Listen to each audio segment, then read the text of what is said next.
હોસ્પિટલમાં બેડ ઓછા હોવાને લઈને દર્દીઓમાં હાલાકી।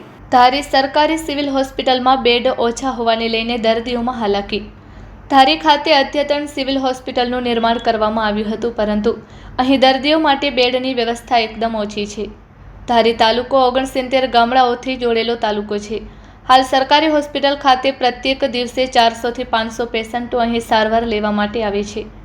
ડૉક્ટર તેમજ નર્સ અને હોસ્પિટલનો સ્ટાફ અહીં ખૂબ જ પ્રેમાળ જોવા મળે છે, પરંતુ દર્દીઓની સારવાર માટે અહીં બેડની વ્યવસ્થા માત્ર 30 જ છે।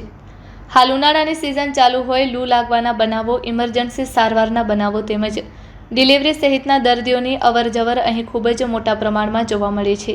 હાલ બેડની સંખ્યા ઓછી હોવાને લઈને દર્દીઓને બહાર બાટલા ચડાવવાની ફરજ પડે છે।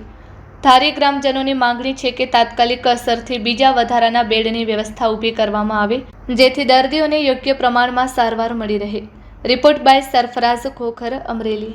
દિનેશભાઈ વાઘેલા। મારી માંગણી એવી છે કે અહીંયા બેડ ઓછા છે, એટલે દર્દીઓને માટે બેડ વધારે હોય, સારવાર સારી છે, ડૉક્ટરો સારા છે, પૂરતા પ્રમાણમાં સારવાર મળી રહેશે। વાઘેલા છે, ગામ નવાપરા ધારી, દવાખાનાનું કામ પણ સારું છે।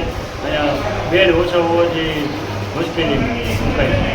તમારી માંગણી મુજબ બેડ આપવામાં આવે એની મારી, જેથી બધા તાલુકાના જે ગામડાઓ છે બધા તાલુકાના લોકોને સારવાર મળી રહે।